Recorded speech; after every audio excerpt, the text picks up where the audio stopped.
ऐसा कभी हुआ भाई जी कि आप कॉलेज में किसी से बात कर रहे हैं और आपने एकदम से ज्ञान की बात करना शुरू करी, आपके टीचर प्रोफेसर भी खड़े होकर सुनने लगे हो कि ये क्या बोल रहे हैं? नहीं, ऐसे तो नहीं, पर स्टूडेंट से तो खूब चर्चाएं होती थी, साथियों से। और वो अक्सर आपसे कन्विंस होते थे? नहीं, जरूरी नहीं, क्योंकि हमारे पास भी तो लंबा चौड़ा ज्ञान नहीं था ना। थोड़े तार्किक बुद्धि जरूर थी, पर तर्कों से तो कुछ काम होता नहीं।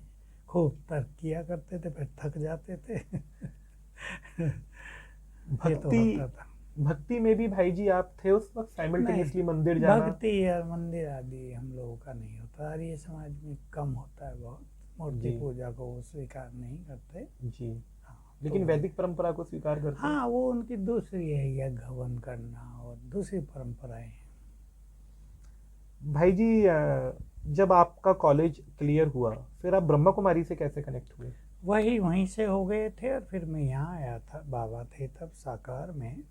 68 में पढ़ते पढ़ते ही मैं यहाँ आया था, और बाबा को देखा, बस लगा इनके साथ रहना यही जीवन है।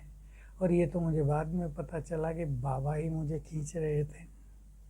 ये छोड़ो ही पढ़ाई वढ़ाई, इसमें क्या रखा है, आ जाओ मेरे पास। भगवान खींच रहा था, उसे कुछ कार्य कराना था।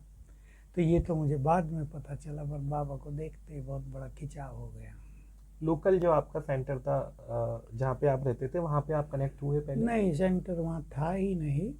दिल्ली में जहाँ हमारे अंकिल रहते थे, वहाँ मैं आया, वहाँ से कनेक्ट हुआ, और वहाँ के माध्यम से मैं मधुबन में आया। तो आप कॉलेज के दौरान दिल्ली चले गए थे? हाँ। तो वहाँ पे कभी सर्विस वगैरह भी की आपने? नहीं, सर्विस मैंने कोई नहीं की। तो आप अपने अंकल के पास चले गए थे। हाँ, उन अंकल का भाई जी नाम आपको? आसाराम जी। आसाराम। उनके आप कितने वर्ष रहे दिल्ली में? नहीं, बहुत समय नहीं रहा, 6 मास ही रहा।